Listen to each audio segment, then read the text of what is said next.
La Côte d'Ivoire est prête. Le calendrier des éliminatoires de la Coupe d'Afrique des Nations, CAN 2025, a été révélé. Voici un aperçu détaillé. Sous la direction du sélectionneur Emers Faye, les éléphants affronteront la Zambie, la Sierra Leone et le Tchad dans le groupe G pour décrocher leur place pour la compétition qui se tiendra au Maroc, où ils tenteront de défendre leur titre. Cependant, avant de songer à soulever le prestigieux trophée pour la deuxième fois consécutive, ils devront d'abord se qualifier. Autour du 2 septembre 2024, Côte d'Ivoire vs Zambie, journée 1. Autour du 10 septembre 2024, Tchad vs Côte d'Ivoire, journée 2. Autour du 7 octobre 2024, Côte d'Ivoire vs Sierra Leone, journée 3. Autour du 15 octobre 2024, Sierra Leone vs Côte d'Ivoire, journée 4. Autour du 11 novembre 2024, Zambie vs Côte d'Ivoire, journée 5. Autour du 19 novembre 2024, Côte d'Ivoire vs Tchad, journée 6. Après une défaite humiliante de 3-0 contre la Zambie en juin 2023 lors de la 5e journée des éliminatoires de la précédente CAN, où ils étaient qualifiés d'office en tant que pays hôte, les éléphants chercheront à prendre leur revanche. Ils semblent avoir les moyens de le faire, surtout face à une équipe zambienne en méforme avec 5 défaites consécutives. La Sierra Leone, bien que souvent sous-estimée, a prouvé qu'elle pouvait être redoutable, comme en témoigne leur match nul 2-2 contre le Burkina Faso en juin, lors de la 4e journée des éliminatoires du Mondial 2026. Le Tchad, qualifié via le tour préliminaire avec des victoires 1-2 et 1-0 contre Maurice en mars dernier, est considéré comme le petit poucet du groupe. En prenant ce match au sérieux, les éléphants devraient logiquement s'imposer sans trop de difficultés.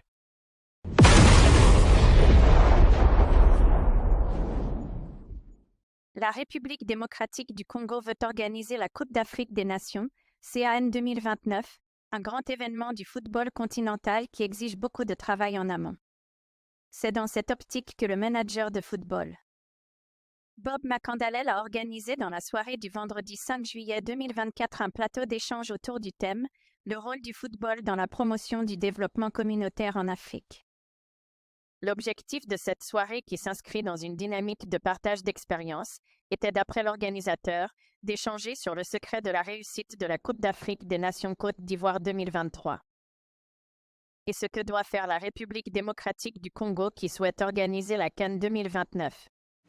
Marie-Laure Lepakanda, Jean Tanguy, Janvier Kouakou, respectivement gestionnaires d'entreprises avec une expertise approfondie en finance et en économie numérique, directeur de communication du COCAN 2023 et responsable du département billetterie du COCAN 2023, les journalistes sportifs congolais et d'autres experts ont échangé sur ce qui doit être fait avant et pendant la CAN.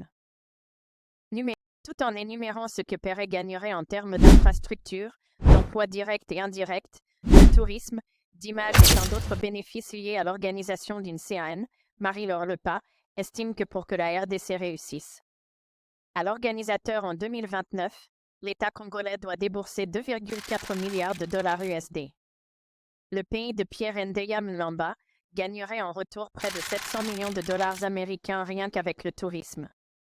S'il faut ajouter les droits TV, les sponsors, la billetterie, les recettes fiscales, le soft power, le pays touchera au minimum 1,7 milliard de dollars américains de bénéfices.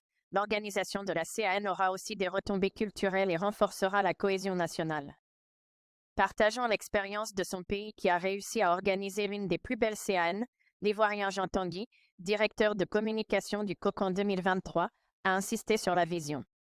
D'après lui, c'est d'une vision claire et de la volonté politique du chef de l'État ivoirien, Alassane Ouattara, que tout est parti.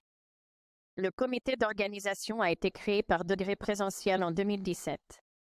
Organiser une CAN est une volonté politique.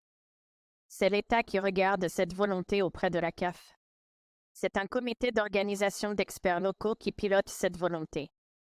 Mais il faut aussi avoir une vision. Le rayonnement mondial d'une nation passe par une vision. Le sport se planifie. Chez nous, l'État avait compris qu'il n'était pas nécessaire de prendre les fonctionnaires, mais plutôt un groupe de jeunes, d'experts et de techniciens qui sont disponibles pour exécuter la volonté politique du chef de l'État, a déclaré Jean Tanguy avant d'insister sur la rigueur dans le recrutement d'experts qui rendront concrète la vision du chef de l'État. Le responsable de la billetterie du Cocon 2023, Janvier Kouakou, a pour sa part soutenu que la réussite d'une compétition comme la CAN passe nécessairement par une bonne organisation de la billetterie. Tout en s'étalant en long et en large sur ce qui a été fait en Côte d'Ivoire, M. Kouakou a estimé que la RDC ne doit pas se plier à tout ce que dit la CAF en termes de billetterie. Nous en avons souffert chez nous. Organiser une compétition avec une billetterie ratée, c'est compliqué. Le responsable de la billetterie doit être une personne intègre et honnête.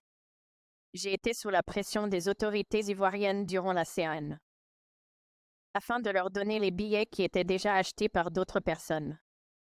Ce sont des faveurs qu'il ne faut pas faire, ça risque d'impacter votre carrière, a-t-il dit. Afin de